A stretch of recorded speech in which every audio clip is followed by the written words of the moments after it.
बार्शी तालुक्यातील काटेगाव येथे आरोग्य व्यवस्थेचा भोंगळ कारभार पुन्हा एकदा समोर आला आहे। 13 एप्रिल रोजी 38 वर्षीय रमीज उर्फ राजू उमर पटेल यांचा हृदयविकाराच्या झटक्याने दुर्दैवी मृत्यू झाला। मात्र धक्कादायक बाब म्हणजेच घटनास्थळापासून अगदी हाकेच्या अंतरावर असलेल्या आरोग्य उपकेंद्रात डॉक्टरच गैरहजर होते। वेळेत उपचार मिळाले असते तर कदाचित हा जीव वाचला असता अशी तीव्र भावना ग्रामस्थांनी व्यक्त केली आहे। काटेगाव आरोग्य उपकेंद्र नावाला उपकेंद्र पण प्रत्यक्षात खोळंबा केंद्र बनल्याची टीका आता जोरदार होऊ लागली आहे। यापूर्वीही डॉक्टरांच्या गैरहजेरीबाबत अनेक तक्रारी करण्यात आल्या होत्या, मात्र प्रशासनाने त्याकडे सातत्याने दुर्लक्ष केल्याचा आरोप ग्रामस्थांनी केला आहे। डॉक्टरच नसतील तर आरोग्य सुविधांचा उपयोग काय असा संतप्त सवाल आता गावकरी विचारत आहेत।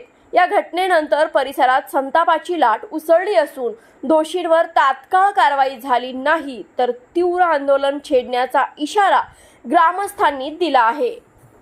उपकेंद्र काटेगाव येथे आज भेट दिली असता पाहण्यास मिळाले की येथील दुरावस्था आजच्या घडीला बघवत नाही अशी आहे। कारण का काल एका 36 वर्षाच्या तरुण मुलाचा दुर्दैवी मृत्यू प्राथमिक उपचार न मिळाल्यामुळे झालेला आहे। यापूर्वी आम्ही ग्रामपंचायततर्फे वेळोवेळी शासनाकडे प्राथमिक आरोग्य केंद्र आगळगावकडे पाठपुरावा तोंडी लेखी केलेला असून देखील अद्यापपर्यंत येथे प्राथमिक आरोग्य केंद्रामध्ये डॉक्टर नर्स यांची नियुक्ती न झाल्याने ह्या पंचक्रोशीतील एक महत्त्वाचे ठिकाण असलेले उपकेंद्राची अवहेलना होत आहे, दुरावस्था झालेली आहे।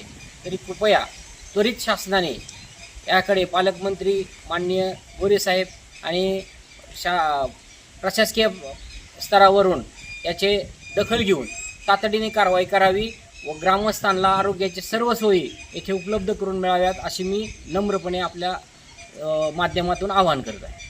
शासन जिल्हा परिषद सोलापूर यांच्या अंतर्गत असलेले काटेगाव येथील प्राथमिक आरोग्य केंद्राचे उपकेंद्र काटेगाव हे असून या गावाच्या अंतर्गत 4 ते 5 गावे येत आहेत। या प्राथमिक आरोग्य उपकेंद्रामध्ये प्रसूतिगृह आहे, सुसज्ज अशी राहण्याची व्यवस्था आहे। तरी पण शासकीय कर्मचारी या ठिकाणी न राहता आणि ह्या 4-5 गावच्या लोकांची अवहेलना होत आहे।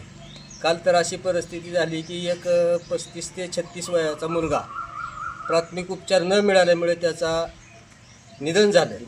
दुर्दैवी निधन झाल्यामुळे या गोष्टीसाठी सर्वस्वी जबाबदार कोण? या ठिकाणी ज्यांच्याकडे इन्चार्ज आहे ते इन्चार्ज असणाऱ्या व्यक्तीही ह्या ठिकाणी येत नाहीत आणि कधी या दवाखान्याचे टाळे उघडले जात नाहीत। याला सर्वस्वी जबाबदार प्रशासन आहे। प्रशासनाने या गोष्टीची गांभीर्याने दखल घेऊन योग्य तो मार्ग काढावा आणि दवाखाना प्राथमिक उपकेंद्र हे पूर्ववत करावे अशी ग्रामस्थांची विनंती आहे। अनेकदा ग्रामपंचायतीने 4 ते 5 वेळेस 3 वर्षापासून गेल्या पाठपुरावा करत आहे। ग्रामपंचायत रीतसर पत्र देत आहे, पण पत्राला कुठलाही केराची टोपली दाखवली जात आहे, कुठलाही अंतिम निर्णय दिला जात नाही।